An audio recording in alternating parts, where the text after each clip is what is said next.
Hello and welcome to another modelling video. This is Alan from the McConnor Man at YouTube with another model video. Today we'll be doing a event review, a very unusual one. I don't cover a lot of smallish wargaming or events that I trade with at the Salt Mine Hobby Shop. Felt I would like to do a wargaming event, but this is so bizarre and cool. I think it's just worth sharing in the international realm, as well as making people in Australia aware of this new turn of events. I was invited and attended the Nunawading Wargame Association Games 2019 in Ringwood. However, the event was run in a very large hobby shop called House of War, just a little down from the main shopping centre, down the freeway. It's a largish warehouse, as you'll see in the footage here, that combines a bar, food outlet, a hobby shop, and ample amount of space for tables to do wargaming, as well as space that's multi-purposed for card games, role-play, board games, and in this case, a traders hall where 8 businesses were invited to do business within this hobby shop.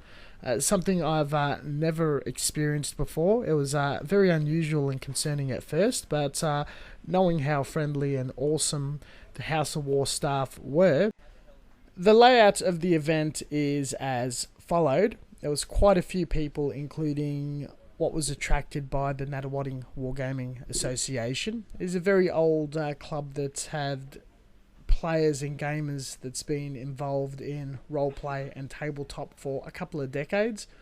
Quite a few professional modelers, gamers, and people trading and selling models they make for other people to game with. They bring a lot of wealth and experience in these games, terrain pieces. Quite an elite organisation, yet very open and friendly to anyone that comes in and wishes to indulge in the hobby. Once you enter the shop, which is very lively on social media and advertises pretty much events on the weekly, from games to other modelling scenarios and outside hobbies, you're greeted into the hobby shop, which is the public area. There is a space upstairs for functions that was open for the regulars and people who wish to rent a table. There's a large sign that if you pay $5 a head, you or a group of people can come with your wargaming armies, choose out a table, and play for as long as you wish to finish the game. Extended trade hours. I've seen a few times when they've been open well beyond standard business hours overnight. So that's where the regulars would get together and do their thing. Being an open club event, once you go past the counter into the event space and the main gaming space, you pay a small fee at a table. They also had raffle options advertising each of the traders or hobby shops. If you bought a raffle, chuck it in the box, you could win prizes that were donated. A small cluster of tables, about 16, with 8 traders, had various of resin cast tanks, little wargaming miniatures, laser cut boards for terrain pieces or paint stands, old kits of multiple figures and other subjects, science fiction, touch of Warhammer, paint and brushes.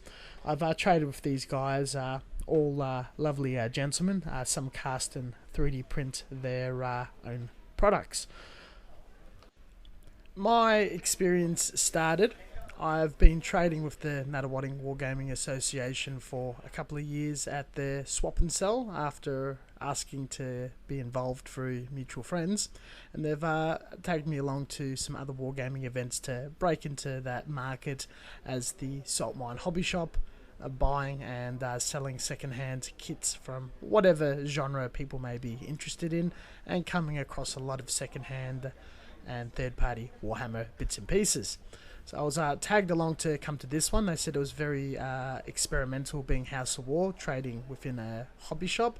Not sure if traders would be very comfortable with that, as some of the events we've traded at have been scout halls and churches, and there's been as many as 15 plus traders, including private collectors, eliminating their own stock or backlog. This time it was a closer collection of trusted traders that would bring in the right thing and behave accordingly inside the hobby shop. I've also visited the store a few times and was introduced to the owner via a mutual friend. I came in at 8 o'clock with intentions of opening at 10.